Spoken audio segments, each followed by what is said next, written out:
Trade deal जी झाली ती आम्हाला आमच्या देशाच्या पंतप्रधानांकडून कळायला हवी का ती आम्हाला अमेरिकेचा राष्ट्राध्यक्ष सांगणार तुमच्या देशाची काय ट्रेड डील झाली. पण आपला शेतकरी हा जर चिरडला जाणार मग मोदीजींनी का नाही आम्हाला विश्वासात घेतलं. हौसही सुरू होतं. देशाला अंधारात ठेवण्याचं पाप आहे. जिओ पॉलिटिकल गोष्टी बघा तुम्ही, नॅशनल लेवलच्या गोष्टी बघा. म्हणजे थोडक्यात हा एक प्रश्न पडलेला या अर्थसंकल्पीय अधिवेशनामध्ये जो आपण म्हणतो ना कोंबडी आधी की अंडा आधी, ज्या प्रश्नाचं अजून उत्तर नाही मिळालं. म्हणजे युएस ट्रेड डील आधी झाली की अर्थसंकल्प आधी ठरला. If you have answer please elaborate. What is your input. म्हणजे अर्थसंकल्प आधी ठरला की युएस ट्रेड डील आधी ठरली, याचं काय उत्तर आहे ते सांगा.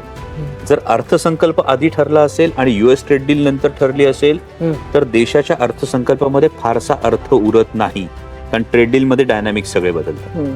जर ट्रेड डील नुसार अर्थसंकल्प ठरला असेल तर मग ट्रेड डील मान्य तुम्ही आधी केलीत, अर्थसंकल्पाची तयारी पूर्ण केलीत आणि मग लोकांना सांगितलीत का. मग देशाला अंधारात ठेवण्याचं पाप आहे.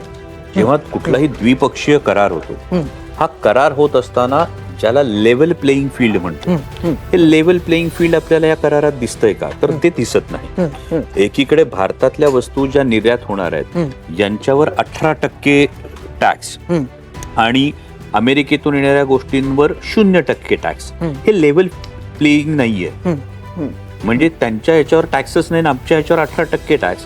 आणि असं असताना काही जणांनी ढोल वाजवायला सुरुवात केली की अरे बांगलादेश पाकिस्तान यांच्यापेक्षा आपल्याकडे टेरिफ कमी आहे. म्हणजे हे असं झालं की नवरा मेला तरी चालेल पण सवत रणकी झाली पाहिजे. जगातली आत्ताची सर्वात मोठी लोकसंख्या, सर्वात मोठा कन्झ्युमर बेस आमच्याकडे आहे.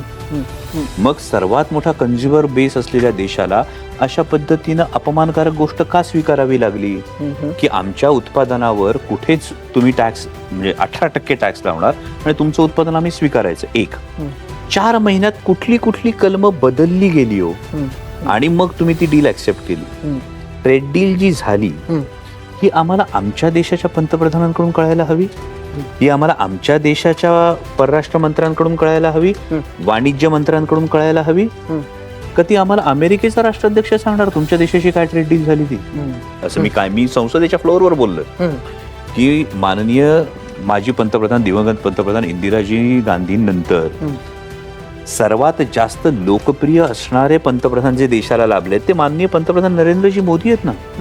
मग मोदीजींनी का नाही आम्हाला विश्वासात घेतलं. हौसही सुरू होतं, संसदही सुरू होती. डेटाच्या बाबतीत फार महत्वाचे प्रश्न आहेत ट्रेड डील मध्ये. नक्कीच. म्हणजे माझ्या देशाचा डेटा जो आज आम्ही सगळा सेंट्रलाइज करून टाकलेला आहे, आम्ही आमच्या बँक अकाउंट पासून आधार पासून हे सगळ्या गोष्टी करून दिलेल्या आहेत. आणि जेव्हा डेटा ऍक्सेस ट्रेड डील मधलं एक वाक्य आहे ना, हे फार घातक वाक्य आहे. डेटा ऍक्सेस हा जर आम्ही संपूर्ण ओपन करणार आहोत की नाही याची स्पष्टता तर लागेल ना.